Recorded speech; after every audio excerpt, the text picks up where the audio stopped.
On my cosmic travels through life, reality, and the universe, I have come across many things. One of the most amazing of these revelations, however, is knowledge about crystals. What they are, we already know. But what can you do with them?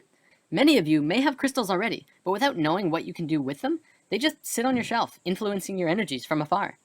Today, we're going to look at practical uses of crystals in your everyday life.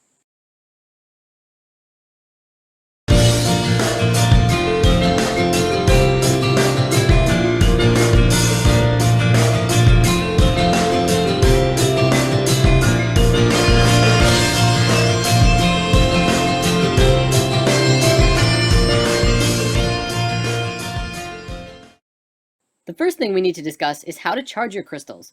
Just like us, crystals need sustenance. Well, they won't die if they don't get any, but who doesn't love to be fed? One way of charging your crystals are with bigger crystals. By allowing the smaller crystals to receive energy from the points of the bigger ones, you can also just sit small crystals onto a cluster. However, there is a much easier way.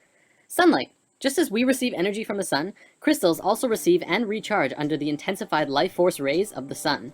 By letting your crystals spend an afternoon in the sun, they will be bursting with juicy energy for quite a while. Think of crystals like a rechargeable battery, and by leaving it in the sun, it recharges and stores energy to give to you. If it's running on low, the frequencies that it emits will not be as strong as if it would be at a full charge. You can also cleanse your crystals by allowing them to bathe in salt water for a while. If possible, use sea salt or pink Himalayan salt. If you live near the ocean, you can also let them bathe in the ocean itself. You can also sage your crystals, which is very beneficial for cleansing them and keeping them happy. Letting them sit in brown rice for 24 hours centers and grounds the crystals and balances their male and female energies. When you first get your crystals, whether it's through a gift or you dig it up yourself or bought in a store, it's usually important that you dedicate your crystals.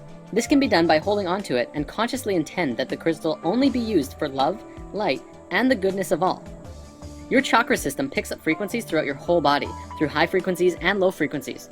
Most crystals will give off an energy which will resonate to at least one chakra, if not more, which makes them excellent tools for aligning your energy body. One of the easiest ways of using crystals is carrying pocket stones. Carry a crystal of your choosing in your pocket for any amount of time that feels right.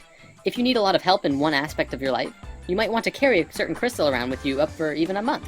Then after that time, look back at the month and see if the description of the crystal matches what you experienced. This is actually how I first got into crystals. A friend of mine gave me a crystal and told me to hang on to it for a month. I didn't really get why, but I did. After a month, I found out what that crystal did, and it had been affecting me in the exact ways of the description. After that, I was hooked, and have been exploring crystals ever since. One thing that I do quite often is actually make what I like to call spirit water. It's really very simple. All you have to do is place a crystal into a glass or bottle of water for an extended amount of time before consuming. Usually it's recommended that you wait 24 hours before drinking the water, but even several hours will yield slight changes in the water, especially if you meditate with the water. You can also leave the water out in the moonlight or sunlight for a day before consuming while the crystals are in the water. If you really want to get creative, try mixing and matching crystals in the water. For one day you could put in an amethyst, and the next you could put in citrine. This actually goes to the phenomenon of water that researcher Masaru Emoto had been studying and researching for a very long time. The phenomenon in which water that had been blessed froze into beautiful crystals, and the water that was projected negatively onto froze into gross or ugly crystals. Now, we have an entire lesson about water coming soon, because I know a lot of people want to discuss that, so in the meantime, we won't be going into this at this time. The reason I bring this up though, is that this does grant you an opportunity to try this for yourself. I highly recommend placing several crystals in water and letting them sit for 24 hours. You can also place a plain glass next to it. If you want to, meditate with the crystal water and project love and health into the water. Then, drink the water and compare the difference yourself. I have done this many times and I can always feel the difference. And from the people I've talked to who have done this as well, most people do. In my experiences, this rejuvenated water is smoother and cleaner than it is when you first pour it. So putting crystals into your drinking water is a very good way of keeping your body hydrated with some living, healthy water. Crystal grids. Many of you may have seen the YouTube video Spirit Quest 10.5.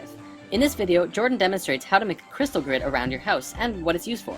A crystal grid is an energetic grid that you can create around your house that fills your house or room with energy by connecting several crystals together through the power of your intention and energies of the crystals. If you happen to have several larger crystals and a wand crystal, you can make a crystal grid around your house or room, or wherever you are. Place the crystal around your room. The crystals do not have to be in a geometric pattern, but if they are, it will only serve to strengthen the grid. Consciously connect all of the crystals together using a wand crystal. You simply have to point the wand at a predetermined master crystal, usually a quartz, or something bigger than the rest. While holding onto the crystal in your mind, then move the wand to point it to the next crystal, and draw a connecting line in your mind. Then continue to make lines between it and the other crystals. You can go between all of the crystals and back to the master, or back to the master for every one, or anything you want really. Let your creativity guide you. You can also program your intention into the master for whatever you want, whether it be abundance or healing or spiritual development, and allow those energies to flow through all of the crystals in the grid. Something I've been playing with for a long time now and have had wonderful experiences with is what I call the bed chakra charge. The day that you charge your crystals in the sunlight, take 7 crystals, 1 for each chakra, and place them either under your bed or in between your mattress and box spring in the order of the chakras, lined up with where your body is while you sleep. You can do a little meditation with them too if you like. Set the intention for them to provide you only with the highest of frequencies for you to explore. Then, go to bed. The first time I did this, as well as pretty much every time after, I would fall asleep and wake up after about 4 hours or so. Except I would be fully charged and wide awake, as if I was an iPod plugged into a socket, and I'd be ready to start the day. None of that lazy, tired morning routine at all. It was phenomenal. Not only that, but I also had amazing dreams when I did that, and I don't always remember my dreams. Again, I'm not saying that this will happen, but that it's a possibility as it's what I experienced, and it would be very interesting to see how others reacted to trying such an experiment. Also, don't feel that you need to place the crystals under your bed. If it's not possible, you could put them in your pillowcase or on your night shelf or something like that. The possibilities are infinite. And of course, we could not talk about crystals without talking about meditation. You can learn so much from crystals by working with them in meditation, and they can also greatly benefit you with finding the peaceful meditation state if you're struggling with it. You can sit in the traditional lotus position with a crystal in each hand, or you can sit with a single crystal in your lap. You can also just place them nearby if you don't want to touch them. And of course, like with the bed chakra charge, you can place crystals on each chakra as you lay down, and allow your body to receive their energies naturally and intimately. What you experience from working with crystals will be up to you to discern, but many report crystals magnifying one's personal energy by merely focusing and connecting it with the universal energies.